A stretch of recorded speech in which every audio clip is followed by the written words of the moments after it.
hate. Only love can do that. Reverend Darren McCorder, Pleasant Green Missionary Baptist Church, 505 East College Street, a church exemplifying Christian love. Sunday, January 21st, 2018.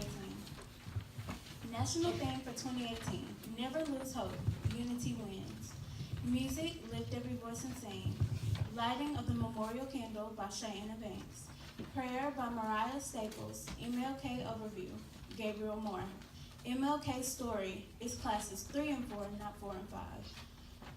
A Man for All the People, Zuri and Zion Davis. I Have a Dream excerpt by Noah Eatman. Remarks and announcements, Assistant Superintendent Deborah Bradford. Invitation and remarks, Pastor Darren McCorder. Closing song, We Shall Overcome, on the back of the program.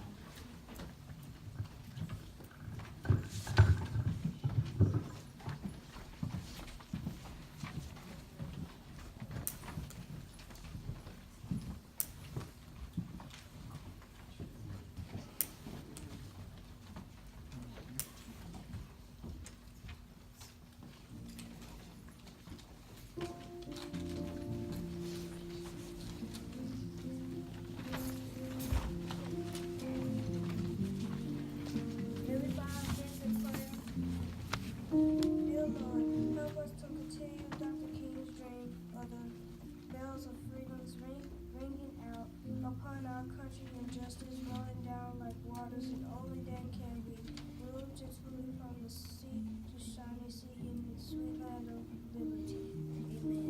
Amen.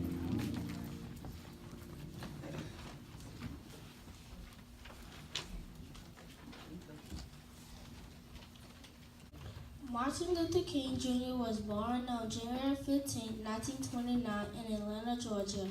At the time he grew up in the South, black people were treated unfairly. They had to go to separate schools and eat in separate restaurants.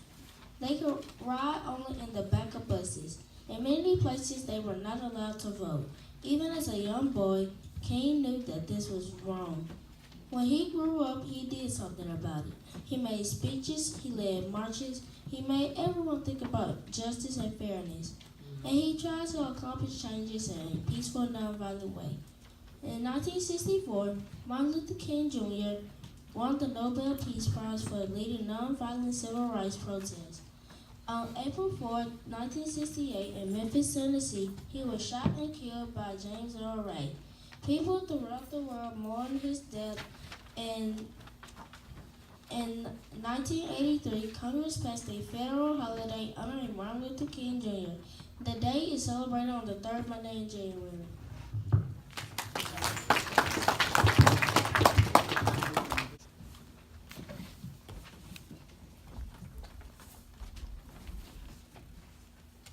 To be equal means to be the same.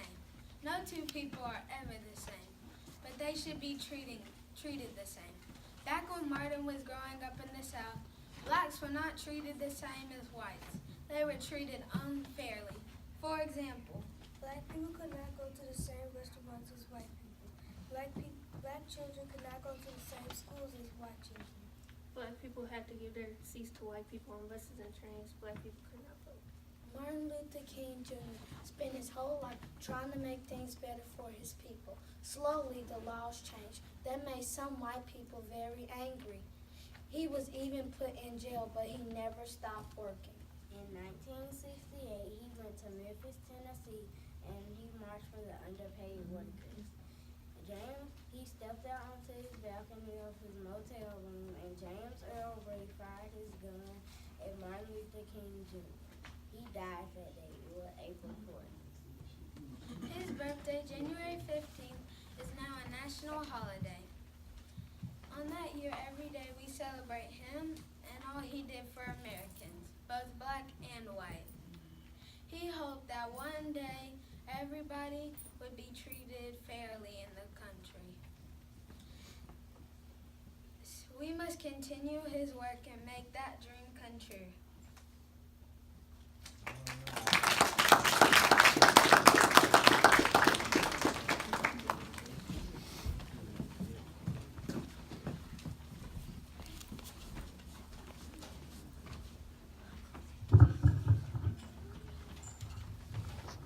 Martin Luther King, a man for all the people. Martin Luther King Jr. will never be forgotten by Americans. In fact, many states closed their schools on Dr. King's birthday. He decided to do something about these civil rights because everyone in America has the right to a good education and a job. In 1955, black people in the South had to sit in the back of the buses. It was a law. Dr. King thought people should sit wherever they wanted to on the bus. Dr. King told blacks not to ride the bus. Soon the bus companies lost money. The law was changed.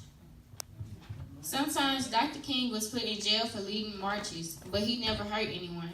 This brave man thought people could get civil rights in a peaceful way.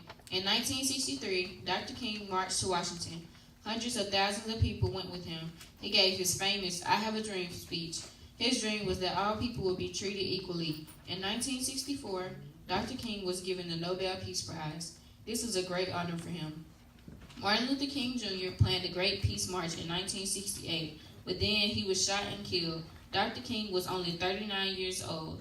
He probably would have done many more great things had he lived. His death was sad for all Americans.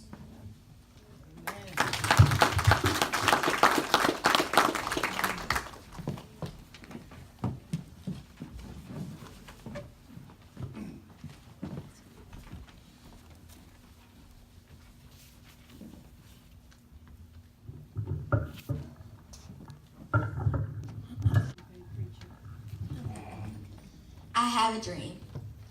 I say to you today, my friends, that in spite of the difficulties and frustrations of the moment, I still have a dream. It is a dream deeply rooted in the American dream. I have a dream today. I have a dream that little black boys and black girls will be able to hold hands with little white boys and white girls and walk together as sisters and brothers. With this faith, we will be able to hew out the mountain of despair, a stone of hope. With this faith, we will be able to work together, to pray together, to struggle together. Know that we will be free one day. I have a dream that my 4 little children will be able to live in a world where they are not judged by the color of their skin, but by the content of their character. When we let freedom ring, we will be able to speed up the day when all God's children, black men and white men, Jews and Gentiles, Protestants and Catholics, will be able to join hands and sing in that old Negro spiritual. Free at last, free at last. Thank God Almighty, I'm free at last. We're free at last.